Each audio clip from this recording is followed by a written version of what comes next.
Hi అండి, welcome back to our channel ఆహా అమ్మ వంటలు.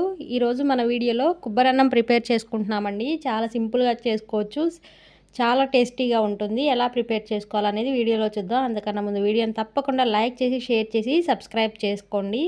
ఇక్కడ నేను 2 కొబ్బరి చిప్పలు తీసుకున్నానండి. దానిపైన ఉన్న బ్రౌన్ షేడ్ అంతా తీసివేసి ఇట్లా చిన్నగా ముక్కల కింద కట్ చేసి తీసుకున్నాను. దీన్ని మిక్సీ జార్లో వేసుకుని కొంచెం కొంచెంగా మిక్సీ చేసుకోండి. మిక్సీ పట్టుకునేటప్పుడు చిన్న మిక్సీ జార్లో అయితే కొబ్బరి అనేది బాగా నలుగుతుంది. దీన్ని కొంచెం వాటర్ వేసి బాగా స్మూత్గా మిక్సీ పట్టుకోండి. దీనిలో 1 గ్లాస్ వాటర్ వేసి దీనిని పాలులాగా తీసుకుందాం. కొబ్బరి పాలులాగా ప్రిపేర్ చేసి తీసుకోండి.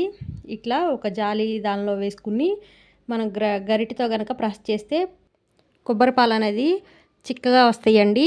అలానే మళ్ళీ ఈ పిప్పిని తీసుకుని మళ్ళీ ఇంకొకసారి మిక్సీ పట్టుకుని కొన్ని వాటర్ వేసుకుని మళ్ళీ రెండోసారి కూడా కొబ్బరి పాలను తీసుకోవచ్చు. ఫస్ట్ సారి తీసుకున్న కొబ్బరి పాలు చాలా చిక్కగా ఉంటాయి, రెండోసారి కొంచెం పలచగా ఉంటాయి. ఈ విధంగా మనం తీసుకున్న క్వాంటిటీకి తగ్గట్టు పాలను తీసుకోండి. ఇప్పుడు ఈ పిప్పిని పడేయ అవసరం లేదండి, మనం దేనికైనా యూస్ చేసుకోవచ్చు. ఇలా తీసుకోవటం వల్ల 2 సార్లు తీసుకుంటే చాలండి. కొబ్బరి పాలు అనేది బాగానే చిక్కగానే ఉంటాయి. ఇప్పుడు నేను 1 గ్లాసు రైస్ తీసుకున్నాను. ఈ రైస్ని నీట్గా వాష్ చేసేసుకుని వాటర్ పోసి ఒక 1 అవర్ పాటు నానబెట్టి తీసుకున్నాను.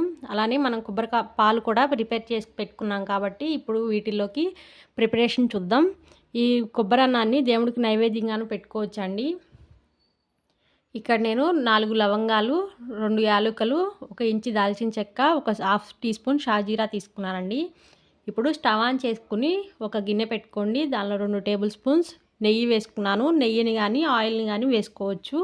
ఇది కొంచెం వేడెక్కిన తర్వాత దీనిలో మనం ప్రిపేర్ చేసుకున్న మసాలాని కచ్చాపచ్చాగా దంచి వేసుకోండి. ఫ్లేవర్ బాగుంటుంది. ఇది 1 నిమిషం ఫ్రై చేసుకున్న తర్వాత దీనిలో ఒక పెద్దలపాయని సన్నగా పొడుగ్గా కట్ చేసి తీసుకోండి. అలానే మనం పచ్చిమిర్చిని కూడా 4 సన్నగా కట్ చేసి తీసుకోండి. మనం దీంట్లో కారం ఏమి యాడ్ చేయం కాబట్టి మీరు తినే స్పైసీకి తగ్గట్టు పచ్చిమిర్చిని యాడ్ చేసేసుకోండి. 1 నిమిషం ఫ్రై చేసుకోండి. దీనిలో అల్లం వెల్లుల్లి పేస్ట్ ఏమి వేయొద్దండి. ఇలా మసాలాలన్నీ ఎక్కువ వేసుకోవటం వల్ల కొబ్బరి ఫ్లేవర్ మిస్ అవుతాం. ఇప్పుడు దీంట్లో మనం నానబెట్టుకున్న రైస్ని వేసుకుని 1 నిమిషం పాటు ఫ్రై చేసుకోండి.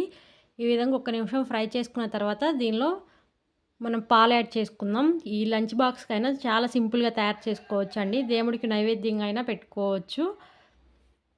దేవుడికి నైవేద్యంగా పెట్టేటప్పుడు ఆనియన్స్ అవాయిడ్ చేసి వేసుకోవచ్చు. దీనిలో నేను 1 గ్లాస్ రైస్కి గాను 2 గ్లాసెస్ కొబ్బరి పాలు తీసుకున్నాను. మనం చిక్కటి కొబ్బరి పాలు తీసుకుంటే 2 గ్లాస్ చిక్కటి పాలు తీసుకోండి, లేదంటే 1 గ్లాస్ వాటర్నైనా ఎక్స్ట్రా యాడ్ చేసుకోవచ్చు. ఈ విధంగా బాగా మిక్స్ చేసుకుని ఇది టేస్ట్కి సరిపోను సాల్ట్ని యాడ్ చేసుకోండి. దీనిపైన మూత పెట్టేసి ఒక 5 నిమిషాలు హై ఫ్లేమ్లో ఉడికించుకోండి. ఒక 5 నిమిషాలు ఉడికిన తర్వాత లో ఫ్లేమ్లో పెట్టేసుకుని 10 నిమిషాలు ఉడకనివ్వండి. చూడండి, చాలా పొడి పొడిలాడుతూ వచ్చిందండి కొబ్బరన్నం. చాలా టేస్టీగా ఉంటుంది. దేవుడికి నైవేద్యంగా అయినా పెట్టుకోవచ్చు, లేదంటే ఈ కొబ్బరన్నం కాంబినేషన్ చికెన్ కర్రీ చాలా బాగుంటుందండి. వీడియోని తప్పకుండా లైక్ చేసి షేర్ చేసి సబ్స్క్రైబ్ చేసుకోండి.